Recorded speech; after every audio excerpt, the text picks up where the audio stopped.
Oh, I forgot about the anti-collision warning system. The most bombastic thing of this whole thing. What? This has anti-collision warning system. Radar? You see that? That's what's wrong with bombastic marketing. No, it doesn't have radar. It flashes its taillights at people. Oh, emergency braking. No, anti-collision warning system. A.C.W.S, in fact. Okay. It also has, I don't want you to write that word in the comments just because I'm saying this thing. Please, it's not classy. But it flashes its indicators at people here and there. What? So you'd be sitting at a traffic light and I can see that it's 18 seconds before the light turns green. Should I disarm this motor and then rearm the motor? I won't, right? It's 18 seconds. What is that? It's flashing its indicators. For what? Motor is armed. It's warning everybody electric vehicle is there. It doesn't make any sound, but the motor is armed. I don't know why. Okay, so you need the app to switch it off as far as I can tell. I can't switch it off from the menus, but if I could, I would basically disable it. I don't need this nonsense indicator flashing and thing. I don't even know if it's legal or not, because I don't think you're allowed to have flashing lights on a bike unless it's an actual emergency. And an electric vehicle standing at a traffic light is not an emergency. It also has an extremely sensitive immobilizer system. Okay. So even when it's parked in the office, randomly it will flash its indicators, and various people got annoyed with it. That's what happened. And the other day, I had the key in the ignition, it was off, and I was trying to mount my luggage, and that set off the anti-theft alarm. Then I had to switch on the bike to get the alarm to kill itself. And then I realized if I switched it off and started on the luggage, then it'll beep again. So then I had to leave the bike on while I was mounting my bags on. So on the one side, you see how careful they've been in terms of they have little nylon loops already built in for you to mount luggage easily. But on the other hand, when you start trying to use them and the bike isn't armed and switched on, then you have like a sound and light show. Just like. Okay, you was also saying something about the app. There's some changes there. Anything They've updated significant? the app. There's more features in which they have something called the Violette A.I. Okay. Okay, not Violette. Okay, so the Violette AI's basic job is it analyzes your data, and I believe it can give you suggestions as to what you would do to ride better. Okay. So for example, if you're a very aggressive rider, it might tell you to back off a little bit. Or if you're using a lot of glide mode, it might give you suggestions on a better regen setting that will give you a more efficient way to operate the motorcycle.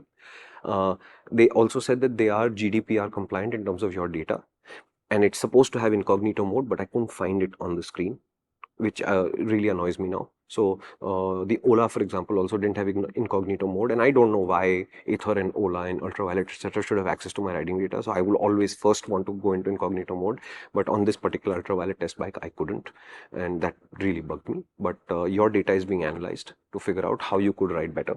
But data that is collected, it's a gray area right now until the proper laws come into place. And how Ather has that one flexi mode. What's it called? Smart Eco. Smart Eco. There's no such thing on this. No. I think they will use Violette AI's data collection skills to learn how to organize and then give you a smarter glide mode. See that today it's a very conservative motorcycle.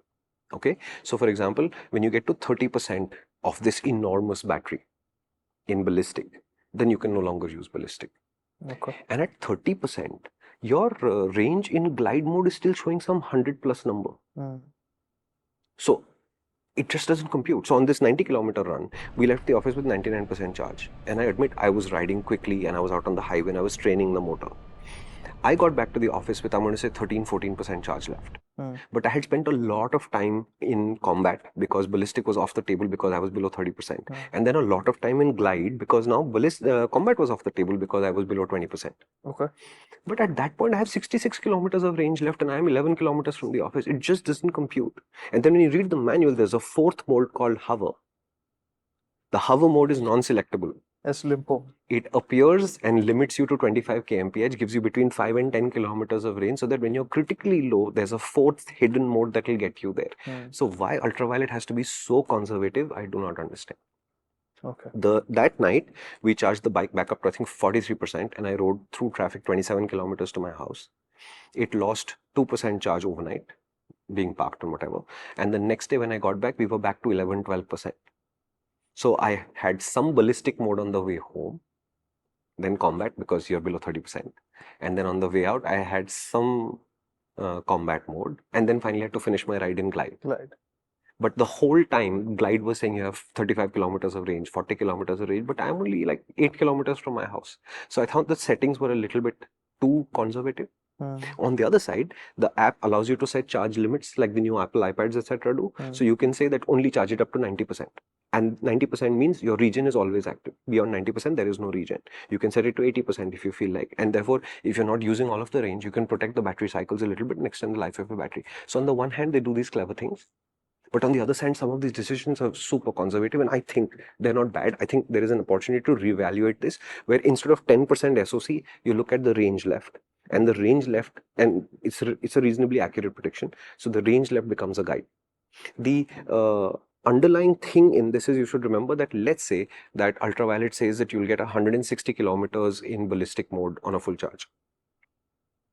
That number shows what happens if you have 100% charge and you ride 100% in ballistic mode, but you actually don't. At 70% in, it'll kick you out into combat mode. So you don't actually see those kind of numbers.